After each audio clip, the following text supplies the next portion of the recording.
Smart city మన నేతల ఎన్నికల ప్రచారంలో చాలా ఎక్కువగా వినిపించే పేరిది. కానీ టయోటా మన నేతల మాటలు చెప్పలేదు, ఏకంగా ఆచరణలో పెట్టేసింది. ఈ సిటీ కాన్సెప్ట్ ఏంటంటే, అప్పుడెప్పుడు ఆదిత్య 369లో బాలకృష్ణ ఫ్యూచర్కి వెళ్ళినప్పుడు కనిపించే సీన్స్ కావచ్చు, లేదంటే మన హాలీవుడ్ సైఫై మూవీస్లో చూపించే అడ్వాన్స్డ్ టెక్నాలజీ కావచ్చు. ఇప్పుడు దీనిని నిజంగా మన కళ్ళ ముందు ఆవిష్కృతం చేసే కాన్సెప్టే ఈ ఓవెన్ సిటీ.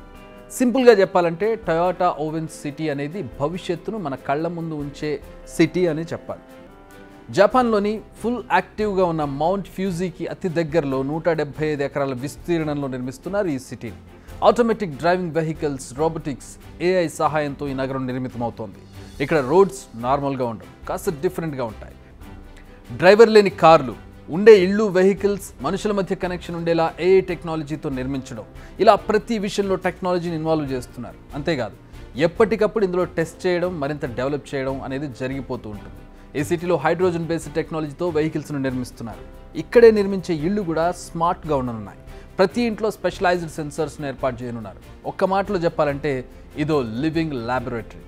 2021లో స్టార్ట్ అయిన ఓవెన్ సిటీ నిర్మాణం ప్రస్తుతం దాదాపుగా పూర్తయింది.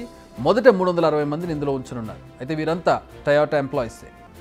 ఆ తర్వాత ఈ కౌంట్ను మెల్లమెల్లగా 2000కు పెంచనున్నారు. దీన్ని ఓ మాస్ హ్యూమన్ ఎక్స్పెరిమెంట్ అని కూడా కొందరు చెబుతున్నారు. అయితే ఈ మొత్తం విషయంపై టయోటా కంపెనీ ఎక్స్ప్లెనేషన్ కాస్త డిఫరెంట్గా ఉంది.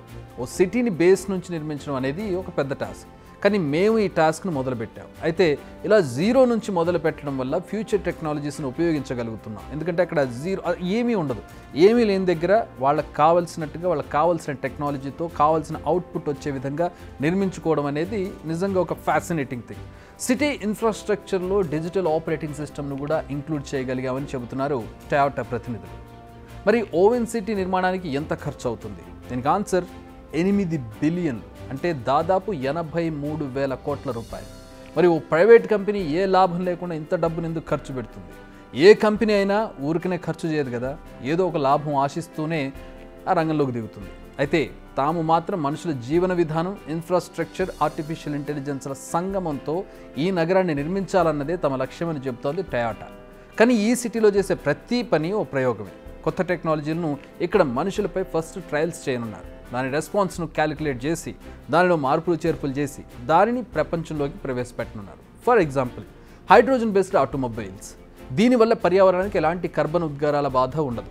ఈ టెక్నాలజీని రియల్ టైంలో మరింత అభివృద్ధి చేసేందుకు ఈ సిటీ ఉపయోగపడనుంది. At the same time AI technology, artificial intelligence technology అన్నింటితో దీన్ని ఉపయోగిస్తూ ఉన్నారు. ఇప్పుడు మనం చదువుతూ ఉన్నాం దాని గురించి. కానీ ఈ సిటీలో రియల్ టైంలో దాన్ని ప్రజలు ఉపయోగించున్నారు. ఇందులో లోటుపాట్లను ఎప్పటికప్పుడు తెలుసుకుని అప్డేట్స్ చేసుకోవచ్చు.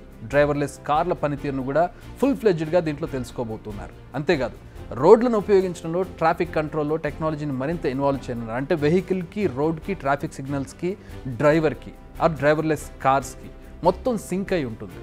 ఈ సిటీలో రోబోల సేవలు ప్రజలకు అందుబాటులో ఉండనున్నాయి. ఇక్కడ నివసించే వారి హెల్త్ డేటా కూడా ఎప్పటికప్పుడు ఆటోమేటిక్గా అప్డేట్ కాబోతోంది. మీ హార్ట్ బీట్ పెరిగినా, మీ షుగర్ లెవెల్స్ పెరిగినా, మీ లివర్కి సమస్య వచ్చినా కూడా అది ఆటోమేటిక్గా మీ సిస్టంలో అప్డేట్ అయిపోతుంది. ఏదైనా సమస్య రావడానికి ముందే పసిగట్టి ఒక వ్యవస్థను ఇక్కడ డెవలప్ చేస్తూ ఉన్నారు. తద్వారా వాళ్ళకి ముందే చికిత్స అందించి, వాళ్ళని అలర్ట్ చేసి చికిత్స అందించే పరిస్థితి ఉంటుంది. అయితే జపనీస్ ఎంత టెక్నాలజీ ఉపయోగించినా వాళ్ళ సంస్కృతిని మాత్రం మర్చిపోరన్నది మనకు తెలిసిందే. అందుకే ఇక్కడ నిర్మించే అన్ని నిర్మాణాల్లో జపాన్ నిర్మాణ శైలి, సంప్రదాయం కనిపించనుంది. ఇలా హెరిటేజ్ అండ్ టెక్నాలజీల సంగమమే ఓవెన్ సిటీ.